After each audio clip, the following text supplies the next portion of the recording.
Afarley. Mas mama le Naa Afarley many jigba ni channel o check by ni channel. O fine in check by Chole Addo. Ewo ogbe Naa Afarley Addo. Jo. Ina ke oke ni femoko eba wo plamane no. Ake sanji ni ya no. Ni engona wa ina hemise. She ni ibo remote we. Ina ke gan mlenche she dan obaya no sajiniya no many ji sajiniya no many pote eko masmo no gbla mi okay mi no ko fio ye sajiniya no he Ayura don o fine ka ke sajiniya no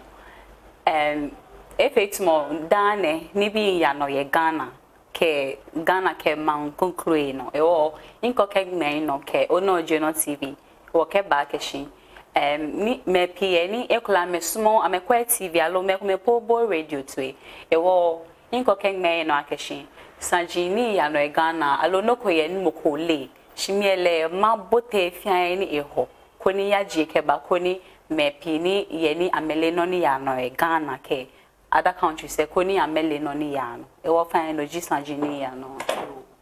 oyira don engona ake okeneke sanjine ba ya ke Ghana mane ni sanjipi ya no ni lele ekome ya no be ya bo ni moko ye ni enuko hi e wo kaji oba bote buye fen ami no famo sanjine keji powe eji ni papa ni won shi okun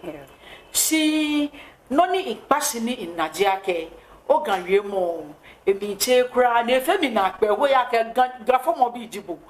no ewo no ni pe ni masmo ni ma wo to ebolo anani amele jiake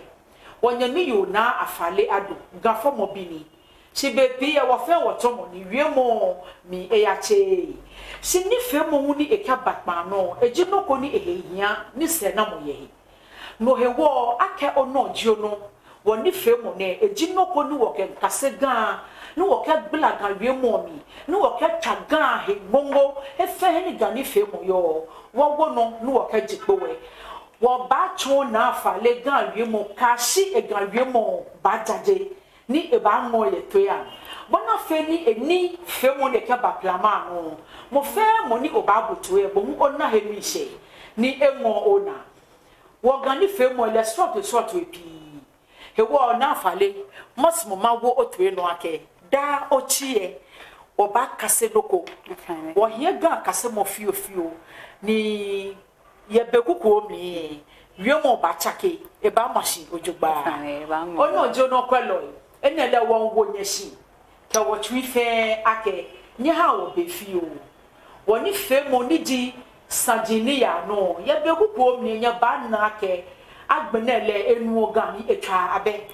e ba chake wiemo hi ni mo fe mo ni ko ni eboto e ba na he bi se moko aka wie noko ni ekeje enijian wi chimapa fai ake wo fe ni kaselo eju